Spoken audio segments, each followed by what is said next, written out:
Hey guys, Booligan here with Booligan Shooting Sports. Today we're doing a pretty quick update video on my 3D printed Ruger 1022. You may recall previously I printed a receiver which was Ivan's design, available on Deterrence Dispensed, and it was fitted in a hand-shaped wooden, almost dueling pistol style of grip. I decided I wanted to have the option to go a little bit more modern and tactical with it, so I set about to figure out what the best chassis option was. I found the base file for this chassis on Thingiverse of all places. It just was a little bit short for my needs, and it had a buffer tube mount. You know how I feel about buffer tube mounts on things that don't need buffer tubes.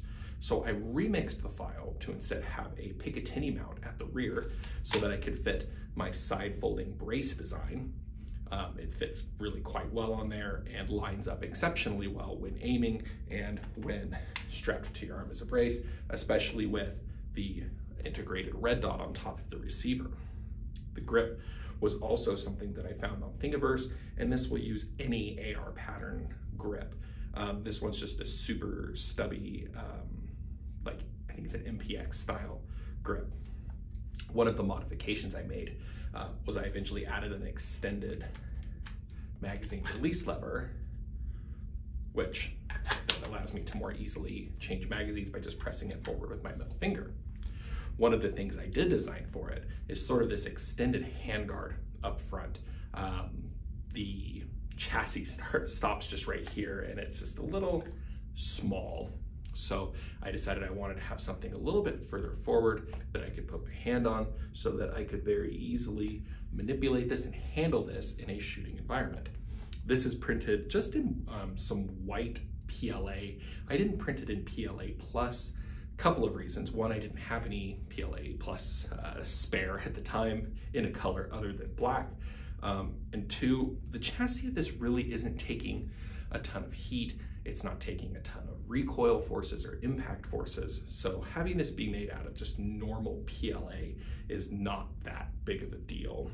The receiver on this one is actually made out of normal PLA as well, for the same reason. A 1022, you're not dealing with a ton of recoil forces, and the way that the recoil forces hit this, it's not going to be something that causes a problem. You just have straight movement going back and forth, and you have a big impact surface area here at the back. So it's really not something that I was too concerned about by printing this in just straight PLA. Now, don't be doing crazy magazine after magazine after magazine mag dumps, then you might heat things up and you might have some issues with where the barrel presses into the receiver and is secured. But this has worked just fine for my use. A little bit about my brace design, because I don't think I've covered it too much. I do get a lot of questions on it. First and foremost, the brace design is something that I designed. However, I designed it based around some approved designs from companies like the Shockwave blade. That was sort of my big inspiration. The only difference is obviously it's on a fixed arm instead of being able to mount on a buffer tube. On most guns, I designed it to have a shorter length pull. That's one of the big things that the ATF uses when determining something is a stock or whether it's a brace, is what is the length of pull, the distance from the face of the trigger to the rear when measured parallel to the barrel. Anything over 13.5 inches, the ATF tends to skew on the side of, that's probably a stock, not a brace. So I designed this so that it would pretty much on any normal platform, it would be shorter than 13.5 inches. The Shockwave blade is approved without an arm strap. It has places for an arm strap, but it's approved without an arm strap.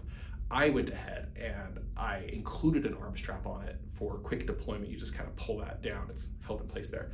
You pull that down and you can easily slip your arm into it. And the area at the back is super, super narrow. Obviously much narrower than any stock, but it also has less surface area at the rear than the ATF approved Shockwave blade. The reason I discuss all that is because I get a lot of commentary saying, you can't just make a brace. You're not allowed. It's a felony and you're gonna go to prison. Well, that's not entirely true. You can design your own things and you can make your own things with certain intentions, and the intention of this is for it to be a brace, and also it's not something that's for sale. This is just information that's out there.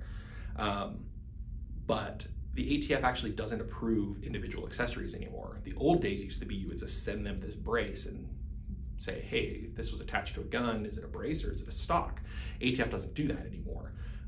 You'd have to send them the entire gun and say, is this a pistol or did I just illegally make an SBR? You can obviously see the hesitation with anybody wanting to do that, especially when this is based and designed off of already established legal definitions. They have already made opinions and have already said that these design features make this a brace and not a stock. So this does not have ATF approval. I have not sent it in, nor do I intend to. The other reason is they are apparently 1.5 to 2 years behind. So if I were to send this in today to get design approval for this brace, which I'm not even selling, probably sometime in the year 2023 is when I would actually hear back from them on that. It's not gonna happen. So the design files, realistically for all of this, my modified chassis, the brace setup, and my handguard are all on my keybase. The receiver it's just realistically an unmodified receiver of Ivan's design, and that's available on Control Pew and Deterrence Dispensed. The grip was on Thingiverse. So this is pretty much all stuff that you can source out yourself if you want to build something pretty cool and short and almost like a little stormtrooper gun. You can very easily build that yourself and you know, run a gun and have a good time. But as I will always say, with the understanding that this is not a strictly approved design. However, it was designed to be more of a brace than the approved brace is. And it's not something I'm concerned about in the least bit. So we have a full README, including a hardware package that you need to complete this, what's spring and whatnot. And for this guy, it's just, you know, printed out, bolts to the gun like normal. And then the handguard, you got these 2 holes up here that has 2 screws that screw it in, and actually cut their own threads because I printed this and then later I added the handguard.